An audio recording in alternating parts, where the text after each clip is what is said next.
to relate to each other.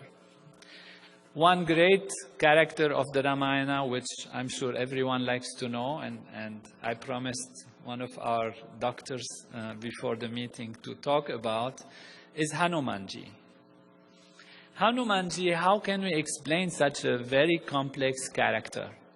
How can it be that a structure in our body will become small, then become big, then send messages, then go through a small hole, then burn the city, then bring healing aspects and all of that? And if we look at it carefully, we find it is the hormonal system.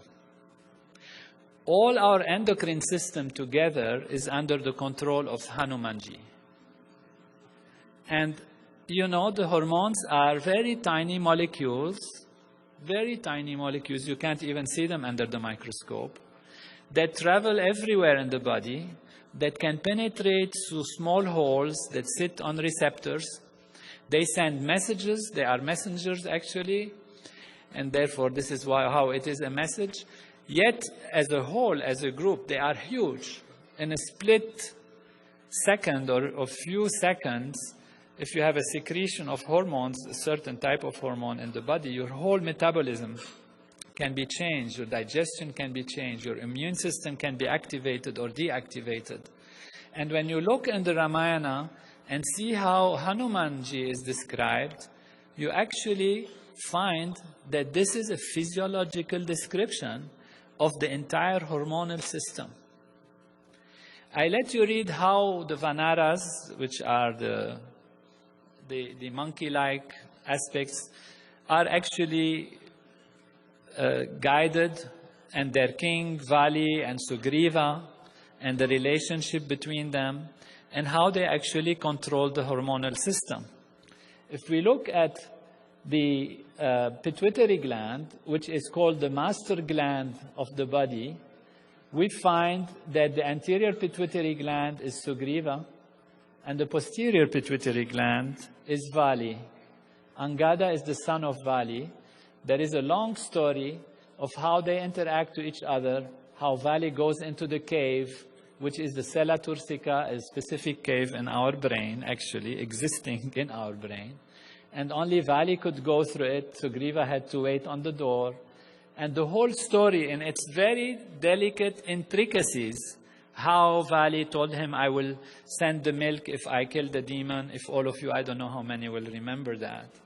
And you see that this part of the structure of the pituitary gland is related to milk secretion, how this part is related to other aspects that are described almost technically precisely in the Ramayana, in word for word, as if you just change the words and the Ramayana becomes a physiological book, a book of neuroanatomy or neurophysiology. It's just by translating the names from the ancient Vedic names to the modern names, you see an exact and precise description of what is taking place. And what is amazing also is that even if you go back into the stories, for example, Vali was said to have been born from the head of his father, Riksharaja, and Sugriva was born from the neck of his father, Riksharaja. And then they joined together and worked together. All those who know embryology, or remember something of it, we know that the posterior pituitary gland actually comes from the neural tube, which is from the head. And the anterior pituitary gland, I mean in our body, in physical physiology, the pituitary gland comes from the top of the neck, from the palate, the anterior pituitary. And the anterior pituitary climbs and joins the posterior pituitary. So when it's said in the Vedic literature, in the Ramayana, that Riksharaja's head, from his head came Vali, and from his palate or from his neck came Sugriva, it's an actual, precise description of how the structure actually developed, how they joined together. So these are just a few examples. The time doesn't allow us to go into it. Ramayana is so delightful. We could spend the whole night talking about Ramayana and certainly seeing how it connects to our body. But that's the point of the evening today, is to give us an idea of how actually we are Veda, in a physical way, how Ram is within us, Sita within us, Hanuman, Ravana also somewhere, and how they all interact, and how the story of the Ramayana is the story of our own development and our growth in higher states of consciousness, and how by actually achieving enlightenment and higher states of consciousness, we understand all the developments of the Ramayana taking place within us. This is the story of how creation is made, how life is made, how our body is made, how our society works, and how our universe works. This knowledge, which comes from direct experience, is perfect and complete knowledge. If we go back in history, what was the reference for action, the reference for thinking, for behaving? It was self-referral, pure knowledge.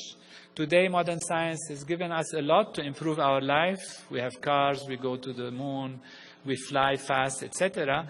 But we always refer in our actions, in our politics, in creating our laws, in our decision-making, to our self-referral values within us. We refer to what we know best to do. And that is because our physiology is also an instrument of knowledge that when perfected and when awakened in all of its values, it can know everything, it can be everything, and it can live life in perfection. You have that knowledge. Your tradition, your ancestors, your parents have upheld that tradition for generations and generations. And today it's only because modern science had advanced enough that we can truly recognize the value of this knowledge. However, if I'm here for anything, is to share this with you and truly to have the opportunity to thank you and thank Veda Bhumi Bharat, Deva Bhumi Bharat,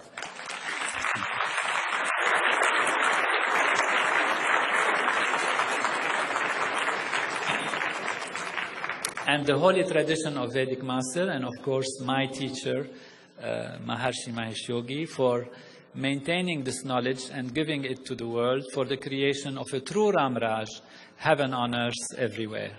Jai Guru.